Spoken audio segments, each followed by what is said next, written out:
నిర్మలా సీతారామన్ గారు ప్రవేశపెట్టిన బడ్జెట్లో దేశవ్యాప్తంగా రాబోయే 5 ఏళ్లలో 4 కోట్ల మందికి ఉపాధి దొరుకుతామని చెప్పారు.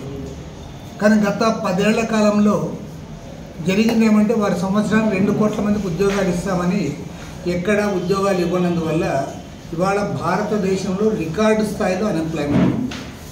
దీనికి తోడు ఇప్పుడు మళ్ళీ 4 కోట్ల మందికి 5 ఏళ్లలో ఇస్తామంటే సంవత్సరానికి 80 లక్షల మందికి ఇస్తామని దాని అర్థం.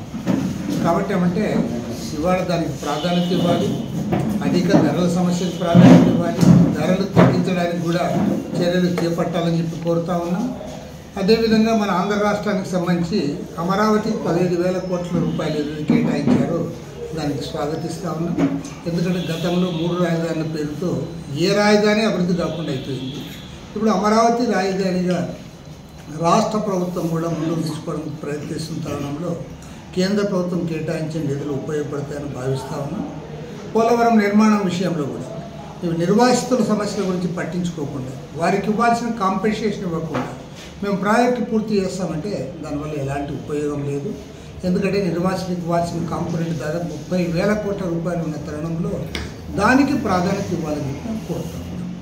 అదేవిధంగా వెనుకబడిన ఉత్తరాంధ్ర, రాయలసీమ, ప్రకాశం జిల్లాలకు ప్యాకేజ్ పేరుతో గతంలో జిల్లాకు 50 కోట్ల రూపాయలు ఇచ్చారు. అది ఏ మూలకు సరిపడదు.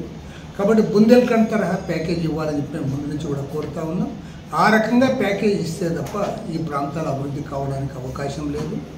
అంతేకాకుండా చెన్నై కారిడార్ విషయంలో, హైదరాబాద్ బెంగళూరు కారిడార్ విషయంలో ఆయా ప్రాంతాల్లో ఇండస్ట్రియల్ హబ్స్ ఏర్పాటు చేసి దాన్ని డెవలప్ చేస్తే కూడా కొంత ఉపాధి లభించే అవకాశం ఉంది. దానికి కూడా ప్రాధాన్యత ఇవ్వాలని కోరుతా ఉన్నాం.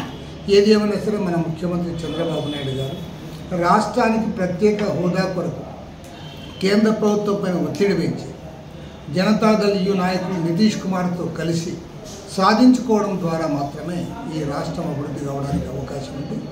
ఆ రకంగా చర్యలు చేపట్టాలని చెప్పి ముఖ్యమంత్రి గారిని కోరుతాం.